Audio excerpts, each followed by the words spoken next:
buenos días, estamos en contacto directo. Estos son nuestros invitados. Hoy en Contacto Directo, Alfredo Palacio, expresidente de la República. Las transmisiones de mando tienen activos y pasivos. Hoy, después de 77 años, es entre presidentes del mismo partido. Hace 10 años fue con mandatos de consulta popular que marcaron la ruta de la revolución ciudadana. También Patricio Alarcón, presidente de la Cámara de Comercio de Quito. Todos los candidatos presidenciales recogieron puntos de vista del sector productivo para reactivar la producción y el empleo. El presidente electo, Lenín Moreno, por mandato constitucional, hoy debe definir ante la Asamblea los lineamientos de sus políticas y acciones de gobierno. Y Yanín Cruz, asambleísta de la Alianza Creo Suma por Loja, integrante de la Comisión de los Derechos Colectivos Comunitarios. ¿Cuáles deben ser los pilares de un diálogo sincero en la Asamblea que marquen el final de la era de confrontación, según una víctima de la intolerancia que representa la generación del milenio? La actualidad, los protagonistas, el análisis y la información. En Contacto Directo.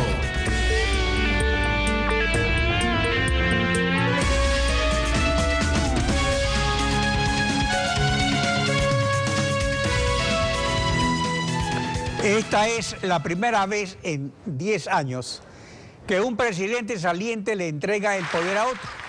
Pues en 2009 se produjo el hecho inédito de que el entrante y el saliente fueron la misma persona. Igual en 2013. Hace 77 años fue la última vez que el presidente de un mismo partido le transmitió el mando a otro, el liberal Julio Moreno al liberal Carlos Arroyo del Río. Hoy el presidente Rafael Correa a su ex vicepresidente Lenín Moreno. En 2007, el presidente Alfredo Palacio le transmitió el poder a su ex ministro de Finanzas Rafael Correa. Presidente Palacio, buenos días. Bienvenido a Contacto Directo. Buenos días, doctor Pinargote. Buenos días, Ecuador. Gracias por su invitación. El hecho de transmitir el mando implica un activo y un pasivo. En el activo que transmitió tenemos que en las elecciones presidenciales 2006 usted convocó a consulta popular sobre 3 preguntas a las que el pueblo dijo sí mayoritariamente. La pregunta 1 era sobre las 8 políticas del Plan Decenal de Educación 2006-2015 para que sean políticas de Estado prioritarias para la inversión, para destinar un valor equivalente al 6% del PIB en el presupuesto. ¿En qué grado se ha cumplido estos mandatos populares? Gracias, doctor Pinargote. Sí, efectivamente esa consulta popular marcó la ruta de las consultas plebiscitarias al pueblo. Hicimos la pregunta sobre el Plan Decenal de Educación y afortunadamente quedó Raúl Vallejo como ministro de Educación, que fue también mi ministro de Educación, y esto pudo cumplirse. Yo estimo que en gran medida, no totalmente, pero en gran medida. Sí, luego vamos a hablar de las 2 preguntas siguientes, sí. También me gustaría. Exacto, precisamente. La pregunta 2 versó sobre elevar a categoría de política de Estado el aseguramiento universal de salud con el aumento del 0.5% anual para salud en relación al Producto Interno Bruto hasta el año 2012 o hasta alcanzar al menos el 4% del PIB en el presupuesto.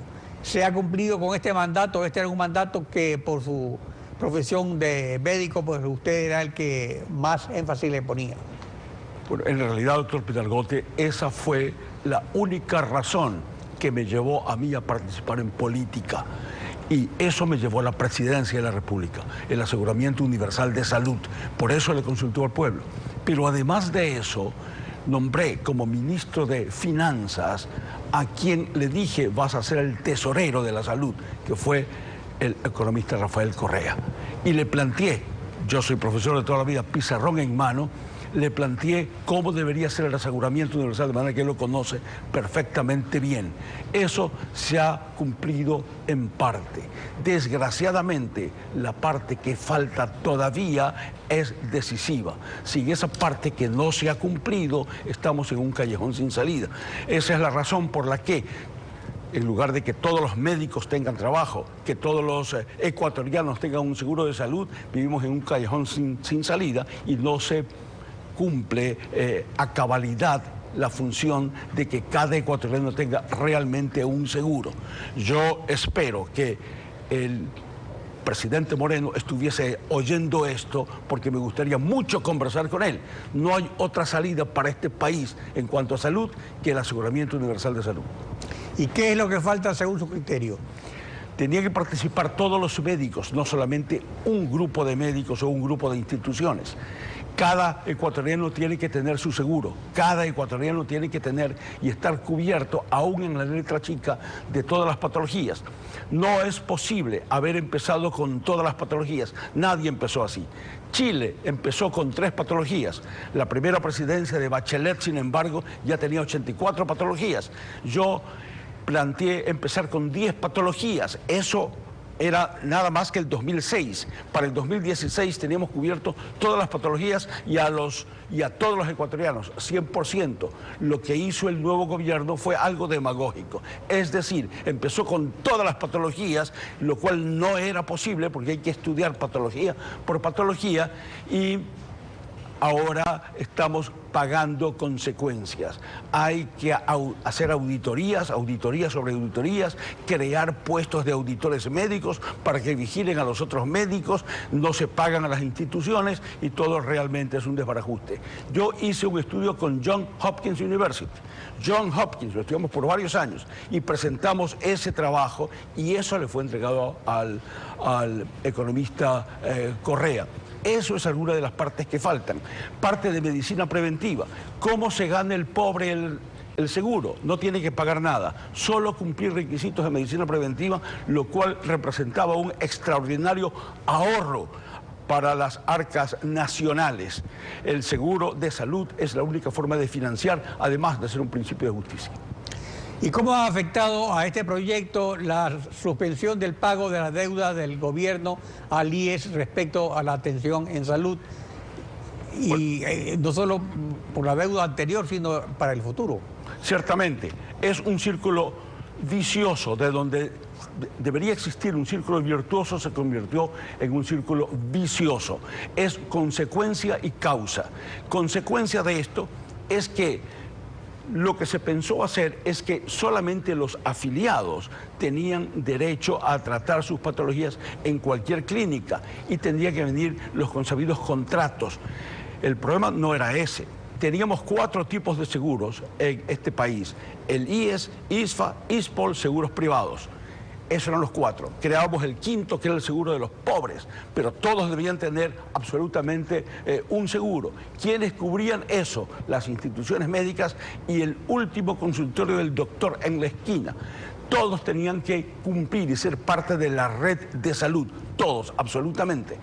Pero resulta que ahora se convino en atender todas las patologías, absolutamente todas, de entrada en algunos sitios, haciendo convenios con algunas clínicas, las cuales no podían atenderlo. Y el momento en que pasaban factura, no podían tener conciencia muy clara de lo que realmente se había hecho.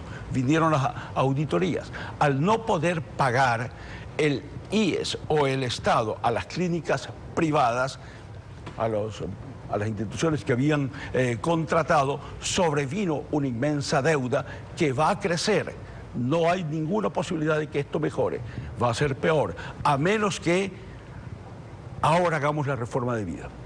Bueno, pues esta es evidentemente una gran deuda pendiente. Ahora, la pregunta tercera era sobre expedir leyes encaminadas a garantizar que los recursos petroleros no previstos o superiores a lo presupuestado por el Estado sean destinados a la inversión social y a la reactivación productiva. ¿Se cumplió con este mandato o se hizo en definitiva todo solo una sola masa presupuestaria? Bueno, sin yo pretender ejercer ninguna influencia sobre el siguiente gobierno, hay que plantear las cosas muy claras. Obviamente que obtuvimos muchos recursos, en primer lugar de la OXI, que dicho sea de paso, fue obra de mi gobierno, no del presidente Correa, en cuanto a méritos y en cuanto a responsabilidades. Lo que hay que decir muy claro es que si bien se señala que eso terminó costándonos 1.000 millones de dólares. 1.000 millones de dólares. Se olvida decir que eso en los primeros 3 años representó un ingreso de 14.000 millones de dólares. Exactamente, era simplemente un costo de lo que ocurrió. En caso de que se aceptara el Tribunal de Arbitraje, en el peor de los casos. Pero esto representaba un ingreso. Pero estos ingresos ya el 2006 fueron algo así como 600 millones de dólares que ya quedaron billete sobre billete. Y en total, desde 2006, esto llegaba a 2.500 millones de dólares. Para el 2007 eso se duplicaba. El 2008 el petróleo subió a 140 dólares el barril. Es decir, era una fortuna fuera de presupuesto. ¿Dónde la puse? Yo lo que hice es crear un fideicomiso.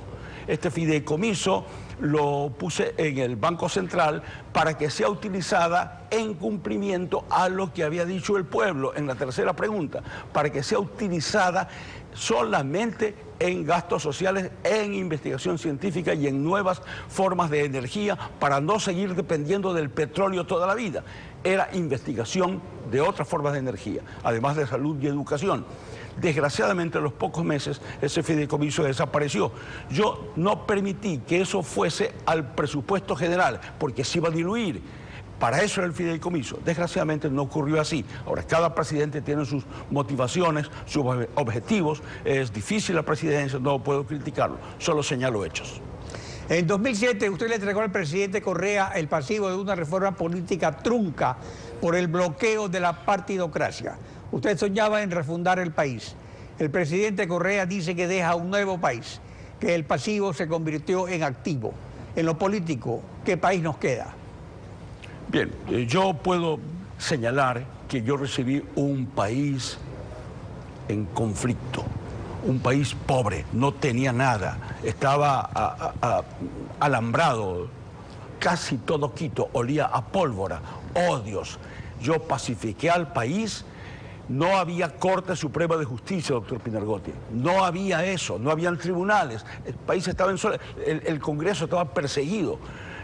Solamente estaba yo, sin defensa de militares ni de nadie. Pero pude imponerme, pacificar al país, convocar a elecciones, recuperar la riqueza nacional y dejar un país en paz, tranquilo. Eso le entregué al presidente Correa. Yo creo que el presidente Correa tiene unos logros formidables, pero también tiene algunos puntos negros. Hablar de los logros del presidente Correa, creo que sobran los panegiristas para eso, ahora, abundan. Yo creo que deberíamos hablar de los puntos negativos, porque eso es lo que le interesa al país y eso es lo que necesita el presidente Moreno. ¿Con qué va a enfrentarse? ¿Cuáles son esos puntos negros? Para empezar, presidente Moreno, con todo el respeto, no todo es cuestión de estilo, es cuestión de cambios políticos profundos los que usted tiene que tomar. Algunas de las medidas que tomó el presidente Correa son muy buenas, o fueron muy buenas en su momento, y necesarias posiblemente, pero hoy son obsoletas, hoy ya no funcionan más, hoy es su momento. Usted tiene que hacer cambios más allá del estilo. Al final de cuentas, estos 3 mandatos de la consulta popular de 2006 marcaron la hoja de ruta de la Revolución Ciudadana. Usted fue presidente menos de 2 años. ¿Es necesario reelegirse indefinidamente para cumplir mandatos del pueblo o es preferible la alternancia? Yo creo que hoy día celebramos un día de fiesta patria. Fiesta patria es de la transmisión de mando. Representa un alto símbolo de la democracia. ¿Por qué? Porque representa la alternabilidad. El paso de la banda y del mando y del bastón de mando de unas manos a otras, que no deben repetirse nunca. No creo en la reelección en lo absoluto, creo en la total alternabilidad y que todos los ciudadanos, desde cualquier posición que tengamos, estemos siempre preparándonos para acudir a la frontera, a la presidencia, al sitio donde la patria nos llame. Y luego de eso, regresar modestamente, humildemente, tranquilamente, como cualquier ciudadano, al Estado llano, a seguir ejerciendo la máxima función que tenemos, la de ciudadanos. Alfredo Palacio, expresidente de la República, gracias por acompañarnos en Contacto Directo. Volvemos enseguida. En instantes, Patricio Alarcón, presidente de la Cámara de Comercio de Quito. El presidente electo, Lenín Moreno, ofreció un consejo consultivo para revisar la carga tributaria en el sector productivo. Expectativa por el proyecto urgente tributario. ¿Será examinado por este consejo? Ya regresamos. Si usted desea hacer enemigos, intente cambiar algo. Así lo dijo Woodrow Wilson, 28º presidente de Estados Unidos.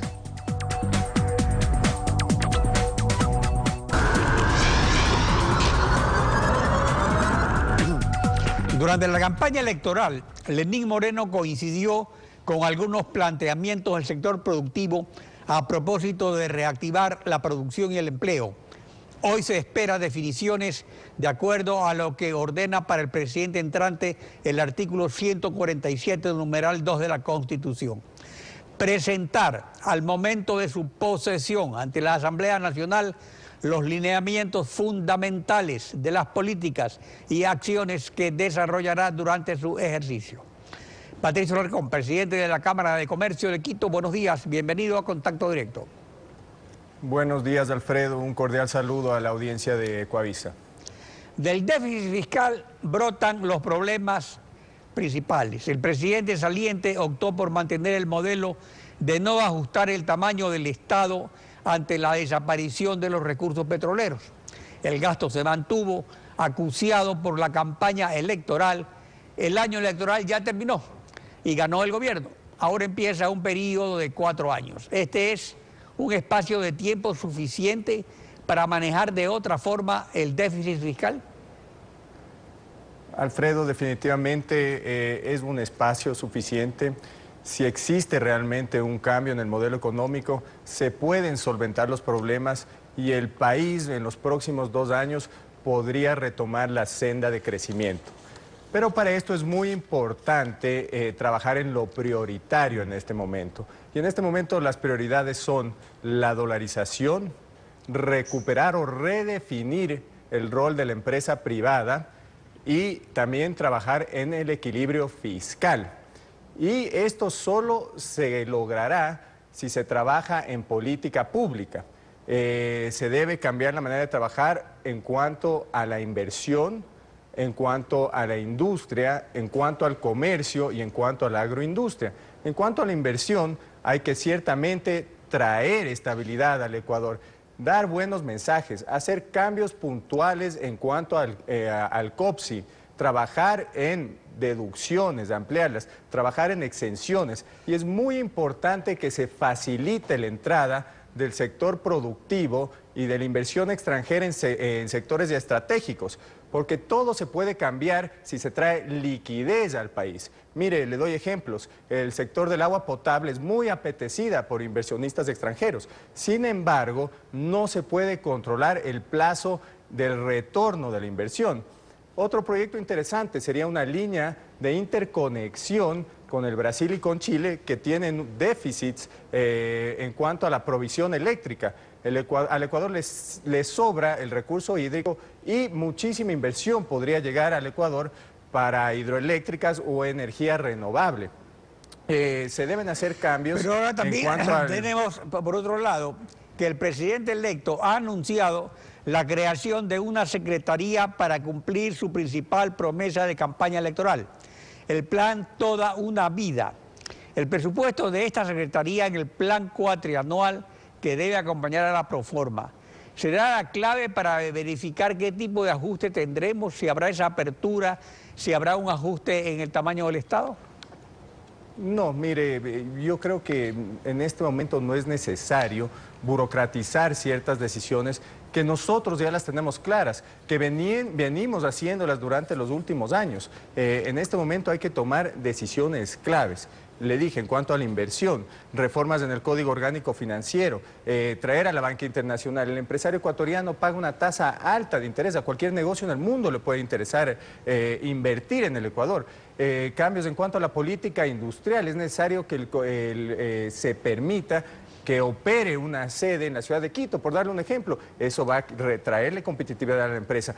Hay que trabajar en cuanto a los costos energéticos de la industria. Hay que bajar los mismos, hay que bajar el costo de la energía eléctrica. Han subido en alrededor de 60% los costos energéticos para la industria. Oiga, pero hay subieron los costos, pero se había anunciado por el presidente Correa que iban a bajar, dado que ahora tenemos sobreoferta de energía eléctrica.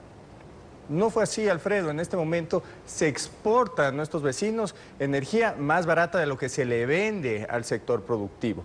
Y hay otros temas. Tenemos que trabajar en cuanto al comercio exterior. Tenemos que dejar de satanizar a las importaciones. Se tiene que aprender a importar en el país y se tiene que aprender a exportar con valor agregado. Se tienen que abrir mercados. Es necesario sentarnos a negociar con los Estados Unidos para llegar a un acuerdo bilateral, a un acuerdo de libre comercio. Se vende alrededor del 7% del PIB a este país.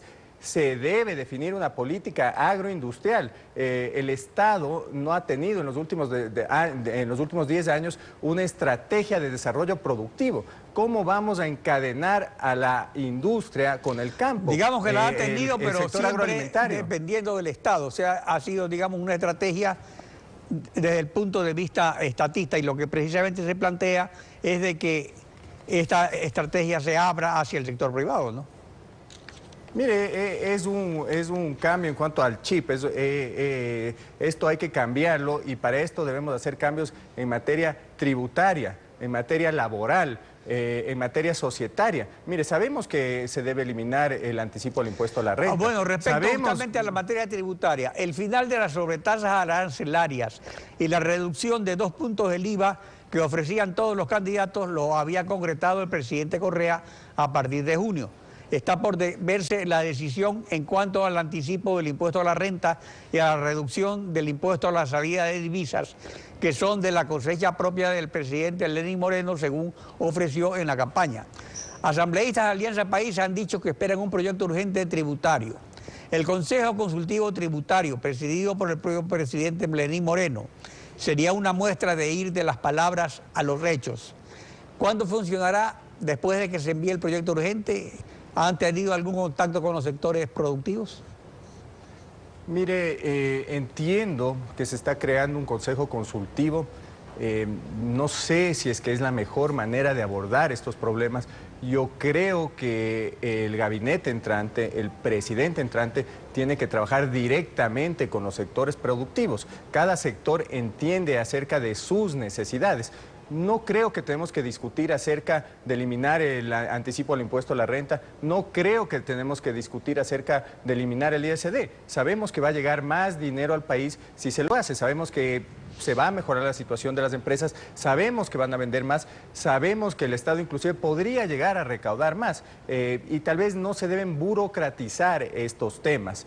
Yo creo que en este momento lo que se debe hacer es escuchar a los sectores que tienen experiencia en esta materia y tomar decisiones de inmediato, porque créame, Alfredo, el país necesita un cambio urgente en cuanto al modelo económico, y yo no sé en cuánto le puede ayudar un consejo consultivo. Y de hecho, ya existen de acuerdo a la ley. Existe un consejo de la producción, existe un consejo... Bueno, en efecto, existen en algunas leyes esos consejos, pero el problema es que no han funcionado. Por eso es que esta frase de Lenín Moreno del cambio de estilo deja a algunos insatisfechos, pero realmente va más al fondo, porque el cambio de estilo no puede ser cambiarle de nombre a la socialización. O sea, escuchar lo que dicen los sectores productivos es lo que ocurrió en la Asamblea durante varios años, y simplemente tomaban nota de que habían ido y habían dicho su postura como una recitación y nada más. Ahora lo que se espera es un diálogo sustantivo, de que se escuche y por lo menos se tomen en cuenta algunos de esos aspectos, ¿no? Definitivamente, y más allá de eso, yo creo que es hora, es tiempo ya de llegar a una tregua entre el gobierno, el sector empresarial y el sector de los empleados. Mire, el gobierno tiene que ciertamente tratar de bajar impuestos, tomar su rol de regular. El sector empresarial tiene que reinvertir, tiene que repatriar fondos, tiene que invertir en el país, tiene que comprometerse a contratar. Y el sector laboral obviamente tiene que tener la apertura de cambios en cuanto a las leyes laborales para poder retomar el contrato a plazo fijo, para poder trabajar en la contratación eventual. Entonces, en este momento, si es que existe la decisión de un cambio en cuanto al modelo económico, entonces todos tenemos que poner el hombro. El tema es que ciertamente tenemos que dejar de trabajar con una ideología orientada hacia la izquierda y trabajar de una manera pragmática, porque se necesita un equilibrio fiscal. El país no puede seguir gastando mucho más de lo que recauda y no puede seguir endeudándose para hacerlo. En este momento el digamos que el asunto va alrededor de 8.000 millones de dólares. En el aspecto ideológico también hay matices, porque hay un socialismo estatista, un socialismo de Estado y un socialismo democrático que respeta la economía social de mercado. Entonces esa es la diferencia. O sea, puede ser la Revolución Ciudadana socialista. El problema es que su matiz y su direccionamiento hacia el estatismo es lo que debe cambiar, ¿no?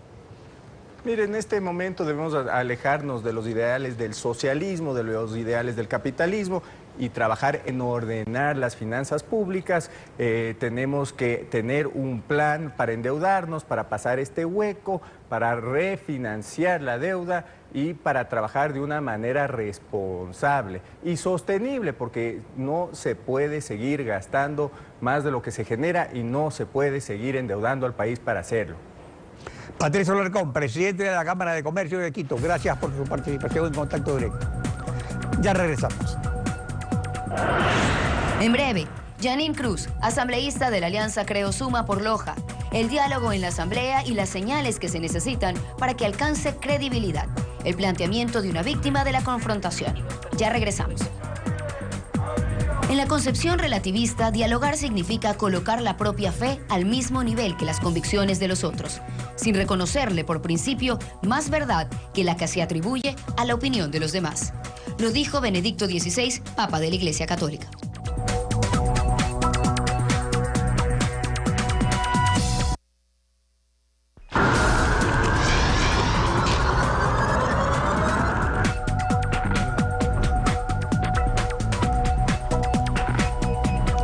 Janine Cruz, asambleísta de Loja por la Alianza Creo Suma, pertenece a la generación del milenio, tiene 30 años, es periodista y fue concejal de Loja por Creo. Buenos días, bienvenida a Contacto Directo.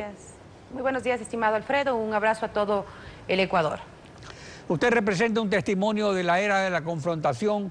Como concejal de Loja por Creo fue condenada a 30 días de prisión por expresar una opinión contraria a la administración municipal. Para inaugurar una era de diálogo con credibilidad, ¿qué se requiere a su juicio?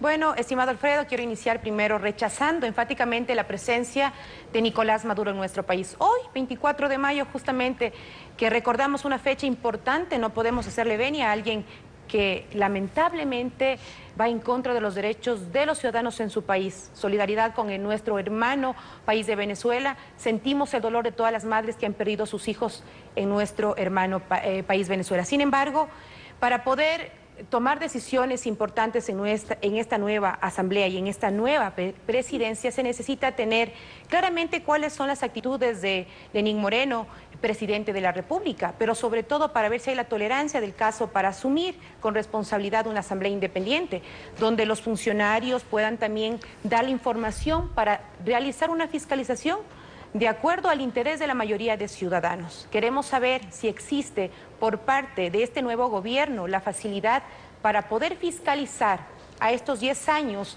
del correísmo. Hoy se termina la prepotencia, hoy se termina la corrupción y hoy empieza un nuevo espacio en nuestro país para hacer respetar la libertad de expresión, para hacer respetar los derechos de los ciudadanos y para también fiscalizar a los aliados del gobierno, en el caso particular de Loja, por ejemplo, el alcalde de Loja. Usted se refirió muy bien al caso de Venezuela, pues la crisis venezolana justamente es que se plantea un diálogo por parte del Papa, se plantea un diálogo por parte de toda la comunidad internacional, por parte de UNASUR, por parte hasta de los aliados del gobierno, no de los más íntimos como Bolivia y Ecuador. y ya sabemos cuáles son las respuestas, una constituyente que la elige el mismo presidente Maduro.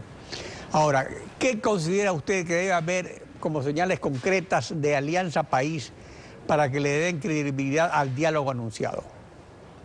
Primero, eliminar el decreto 16, donde se elimina la vida de las organizaciones sociales, de los sindicatos y de los representantes de las diferentes agrupaciones sociales. Segundo, eliminar el decreto 813 del despido intempestivo a los funcionarios públicos. Y, por supuesto, reformar íntegramente o derogar la ley de comunicación, que lo único que ha hecho en estos años es de perseguir a periodistas por decir la verdad y por poner el dedo donde les duele a los políticos corruptos. Yo creo que son mecanismos realmente importantes en donde el presidente Lenín Moreno pueda demostrar que quiere hacer las cosas distinto a estos 10 años del correísmo.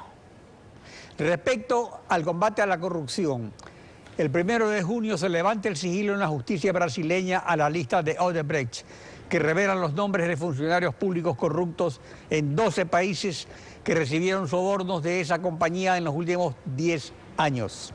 Alianza País siempre desvía la atención, anunciando que investigará los años de gobiernos anteriores sin que nunca lo haya hecho tampoco en una década entera. Ahora, ¿qué esperan al respecto? ¿Juicios penales para los delitos imprescriptibles y juicios políticos a quienes corresponda?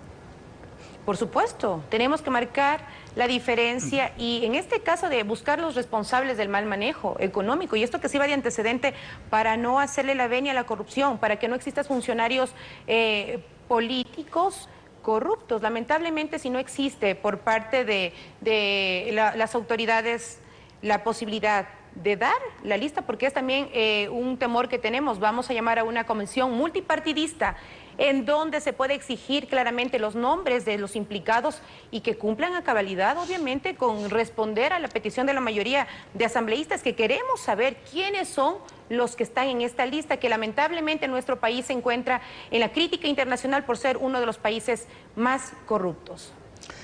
Y respecto a la lista, también el Ecuador se encuentra en una situación especial, porque hemos visto cómo en el Perú incluso se han enjuiciado a 3 expresidentes de la República, en Panamá a un expresidente de la República, en República Dominicana a otro expresidente de la República, en Colombia a otro expresidente de la República y así por el estilo.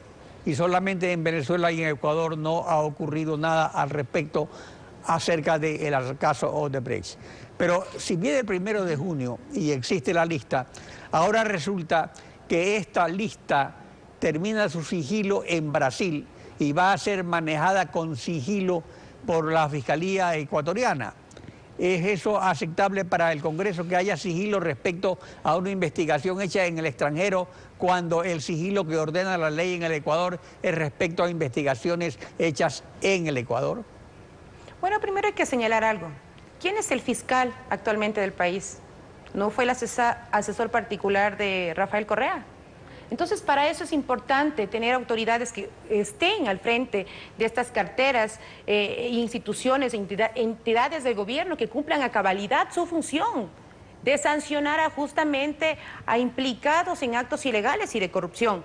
Nosotros vamos a tener la herramienta de la fiscalización y vamos a hacer uso de las palabras tanto del presidente de la Asamblea como del presidente de la República, que aquí se va a hacer una cirugía para eliminar la corrupción. Veamos si hay justamente esa madurez para criticar y para también enmendar los errores de estos 10 años del correísmo. Y por supuesto, en el caso pues de nosotros, como legisladores, tenemos toda la facultad de fiscalizar. Mire usted lo que recién pasó con la plataforma financiera. Vamos a pedir documentación para dar un seguimiento. No puede ser posible que el recurso de ustedes, los ciudadanos, de los maestros, de los jubilados, se ha llevado pues en obras en donde existen intereses lamentablemente que no contemplan el desarrollo de unas obras que beneficien a la mayoría de ciudadanos. Y ya vemos un presidente, por ejemplo, que indulta a personas que han estado cerca de su gobierno y que tienen obviamente una poca credibilidad. Nosotros en esa manera vamos también a trabajar por los sectores más abandonados, vamos a tener la bandera para poder pedir la amnistía de los perseguidos políticos, más de 850 ciudadanos perseguidos penalmente y administrativamente. De los 850, 200 son mujeres que lamentablemente por criticar, por pensar distinto, han sido perseguidos. Eso es la competencia de nosotros. Y Yanine Cruz y la bancada de Creo, de Suma, de Juntos Podemos, vamos a dar esta lucha a la corrupción, pero esperemos que realmente exista por parte del oficialismo la apertura para dar la información y dar un seguimiento y sancionar, por supuesto, a los corruptos. Para cerrar, en cuanto a legislación, es lógico que el diálogo dé preferencia a los proyectos de la mayoría relacionados con el plan de gobierno y seleccionar proyectos de la oposición. La bancada de Creo Suma ha hecho ya una preselección de sus proyectos de ley para ser presentados a este diálogo. Por supuesto, el día lunes nuestro líder Guillermo Lasso dio una rueda de prensa donde él decía que estamos esperando para ver cuáles son las actitudes de Lenín Moreno. Y esta agenda que se ha recogido en la campaña presidencial de Guillermo Lasso es una agenda que ha sentido por la mayoría de ciudadanos. Nosotros no nos basamos en una agenda con intereses, nosotros nos basamos en una agenda con lo que quieren los ciudadanos. Así que hemos sido muy enfáticos en esperar cuál es la postura de este gobierno para poder dar un seguimiento justamente a las propuestas. Venga de la línea que venga, los ecuatorianos necesitan diálogo, necesitan autoridades que trabajen, necesitan un presidente tolerante y valga la oportunidad para mandar un mensaje aquí al presidente Lenín Moreno. Hoy empieza el gobierno de él, que se deje de manipular. Yo ya escuchaba el día sábado a Rafael Correa Delgado, presidente saliente, cómo daba direccionamiento al presidente de la Asamblea que no debería reformar la ley de comunicación. Señor Correa, ya le terminaron a usted los 10 años de su gobierno. Él decía que la banda presidencial le queda grande a Lenín Moreno. Decirle aquí, la banda presidencial a quien le quedó grande fue a Rafael Correa Delgado, persiguiendo a los ciudadanos, siendo obviamente quien no tuvo una mínima tolerancia a la crítica de medios de comunicación. Nosotros queremos autoridades que tengan la sensibilidad para normar leyes de acuerdo al respeto al ser humano. Y aquí no vamos tampoco nosotros a dar oídos a los corruptos ni tampoco a los ilegales. Aquí vamos a trabajar con una asamblea independiente, respetando el marco legal, respetando la Constitución y obligando a los ministros a que cumplan a cabalidad su trabajo. ¿Queremos diálogo? Pues esperemos que ellos nos den esa oportunidad de también las propuestas de Creo se puedan plasmar por el beneficio de nuestro país. Somos más de 5 millones de ciudadanos que estamos en la espera del diálogo, pero también de una madurez política para asumir con toda dignidad esta nueva república, pero sobre todo una nueva asamblea donde la fiscalización sea una herramienta para evitar la corrupción a futuro. Yanine Cruz, asambleísta por Loja, gracias por su participación en Contacto Directo. Muy buenos días. Mañana continuamos rayando la desinformación en Contacto Directo.